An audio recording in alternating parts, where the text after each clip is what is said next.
उठेंगे। 1000 साल के शासन के जस्ट समाप्ति के बाद में उनका पुनरुत्थान होगा। दूसरा एक आसन के विषय में बाइबल बात करती है, दूसरा कुरिन्थियों और उसका 5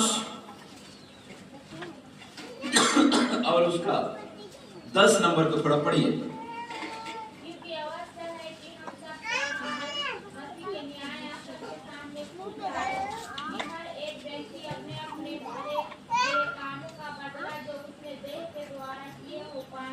ध्यान दीजिएगा, हम लोग पहली चीज हम लोग देखे श्वेत सिंहासन।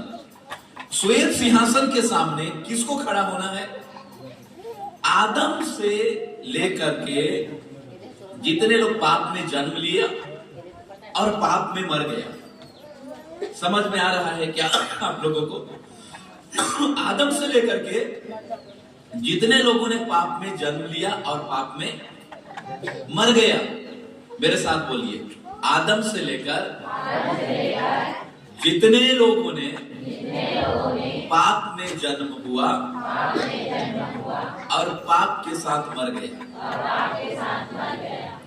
ठीक है, पाप में जन्म लिया और पाप में ही मर गया, मतलब बिना उद्धार पाए ही क्या किया? वो मर गया।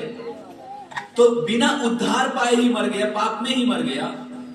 वो सब के सब कहां पर खड़ा होंगे? श्वेत सिंहासन के सामने, श्वेत न्याय सिंहासन के सामने। 1000 साल शासन के बाद यीशु मसीह उस आसन में बैठेंगे, श्वेत न्याय, श्वेत आसन पर, श्वेत सिंहासन पर।